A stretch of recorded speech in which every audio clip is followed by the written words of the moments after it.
Assalamualaikum, welcome back to Mamika Channel. Apa kabar teman-teman? Semoga selalu sehat dan juga tetap semangat dalam beraktivitas bersama dengan keluarga tercinta. Teman-teman, kali ini kita mau bikin roti ala toko bakri, yaitu roti sobek dengan isian unti kelapa. Rasanya sangat enak, gurih, terus juga ada manisnya. Dan di sini rotinya dari sobekannya udah terlihat sangat empuk ya teman-teman. Yuk kita simak bersama bagaimana cara membuatnya. Sangat mudah. Dalam video berikut jangan di skip dan selamat menonton. Ini dia hasilnya teman-teman. Satu roti pandan ini ya, isi kelapa, bisa dijual dengan harga Rp3.000 kalau di daerah sini, atau disesuaikan dengan harga bahan dasar di daerah teman-teman. Ini rotinya empuk, enak banget dengan isian unti kelapa ya.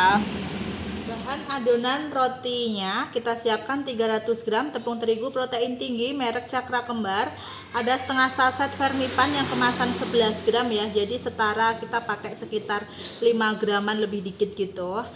Lanjut di sini ada 50 gram gula pasir, ada 1 sendok makan susu bubuk denkau, dan ini bahan keringnya kita campur rata ya. Nah, setelah tercampur, ini mau kita uleni. Pastikan tangan kita sudah bersih. Masukkan 1 butir telur ayam. Ini kita kocok lepas terlebih dahulu biar lebih mudah tercampurnya. Lalu kita masukkan. Sekalian kita masukkan 1 saset santan kara yang kemasan 65 ml, dan ini kondisi santannya dingin ya dari kulkas. Kita campur merata hingga menjadi adonan yang agak bergerindil. Masukkan air dingin dari kulkas ya, ini masukkan secara bertahap sedikit demi sedikit hingga menjadi adonan yang setengah kalis. Nah, ini adonannya udah setengah kalis. Untuk banyaknya air dingin dari kulkas kita pakai 80 ml ya teman-teman. Tapi takaran airnya tidak harus sama, bisa saja sama seperti itu, bisa kurang dari itu dikit atau bisa lebih dari itu dikit. Makanya kita masukinnya harus bertahap sedikit demi sedikit ya, hingga adonannya seperti ini, setengah kalis seperti ini ya. Kenapa hal itu kok bisa terjadi? Kenapa takaran airnya tidak harus sama? Karena besar kecilnya telur itu kan kadang berbeda. Setelah itu juga kelembapan tepung dalam tiap kemasan juga berbeda. Jadi yang penting airnya itu 80 ml, tapi bisa kurang dari itu dikit, bisa lebih dari itu dikit, atau bisa juga sama seperti itu ya teman-teman. Nah, selanjutnya setelah setengah kalis, ini kita masukkan 35 gram margarin. Saya pakai Blue Band.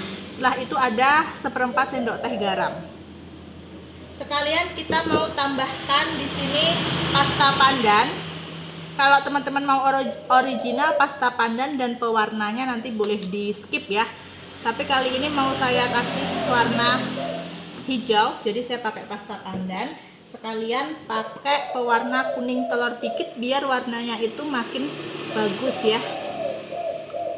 Nah, ini kita uleni hingga kalis elastis kurang lebih selama 20 menit ya, apabila kita nguleninya menggunakan tangan seperti ini. Tapi apabila teman-teman menggunakan mixer itu sekitar 10 menitan sudah cukup ya. Setelah 20 menit kita uleni, ini sudah kalis bagus ya teman-teman.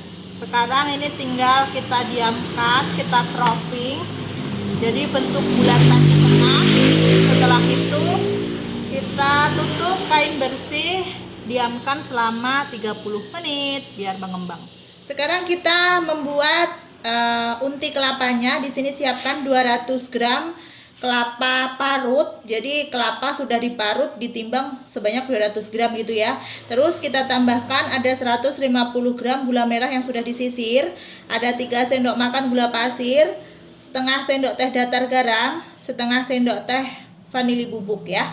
Sekarang tambahkan juga ini 100 ml air.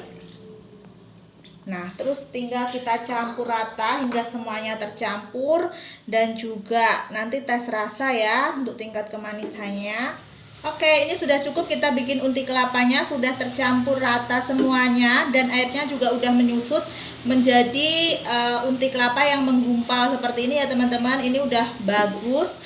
Untuk rasanya udah enak, tingkat kemanisannya udah pas, nggak terlalu yang manis banget tapi udah nyeles gitu ya. Langsung aja kita angkat dan sisihkan.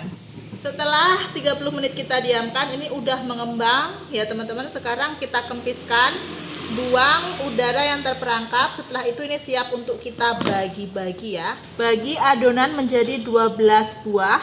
Setelah kita bagi menjadi 12 bagian, ini sambil kita mau rounding, yang lainnya ditutup biar permukaannya tidak kering ya. Setelah itu kita rounding, ambil satu bagian, tarik ke belakang seperti ini ya teman-teman. Nah, bikin bulatan, tarik ke belakang, capit-capit. Oke. Sampai tertutupi semuanya. Nah, ini permukaannya kita bulet-buletin gini tapi tidak ditekan ya.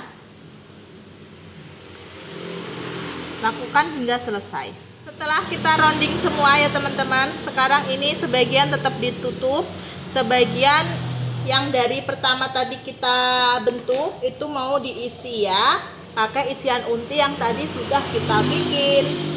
Nah, di sini siapkan alas, terus yang halus ditaruh di bawah dan kita balik seperti ini ya. Setelah itu kita pipihkan. Setelah pipih dan melebar, itu sekarang tinggal kita beri isian aja seperti ini. Untuk isiannya sesuai selera, seberapa ya.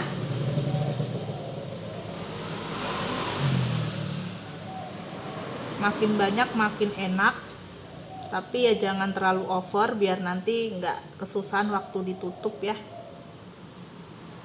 Nah, segini cukup.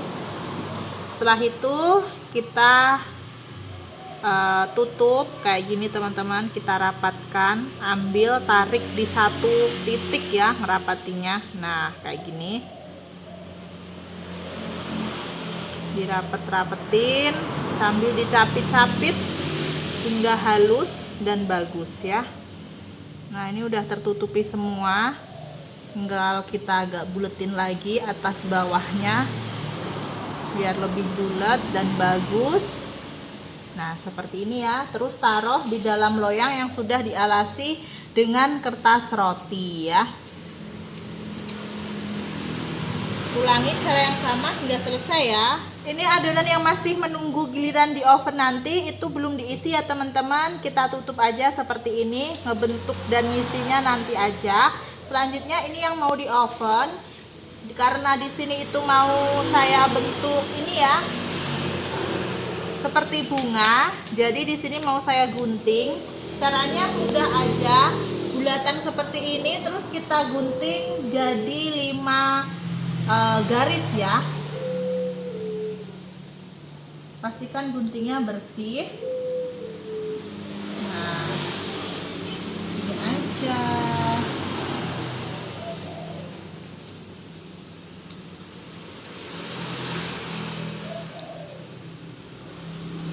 Lakukan hingga selesai. Nah, ini setelah selesai kita gunting semua ya teman-teman. Sekarang mau kita proofing lagi, diamkan selama 15 menit biar mengembang ya. Setelah 15 menit kita diamkan dan ini lebih mengembang ya teman-teman. Sekarang mau kita beri olesan. Bahan olesannya 1 butir kuning telur ayam ditambah dengan 1,5 sendok makan susu cair ya, susu cair ultra gitu. Kita campur rata. Dan ini sekarang udah bisa dioleskan. Kita oleskan tipis-tipis dan merata ya. Setelah selesai kita beri olesan, ini sudah siap untuk kita oven ya teman-teman. Siapkan oven yang sudah dipanaskan, lalu kita masukkan dan oven hingga matang berwarna agak kecoklatan. Nah, ini setelah 15 menit kita oven dengan menggunakan api sedang cenderung agak kecil ya. Kalau oven saya 15 menit, tapi sesuaikan juga dengan oven masing-masing ya teman-teman. Yang penting sudah matang, warnanya udah merata, kuning kecoklatan seperti ini. Sudah, langsung aja kita angkat. Ini selagi panas langsung ya kita olesi dengan margarin merata biar awet empuknya dan lebih glowing.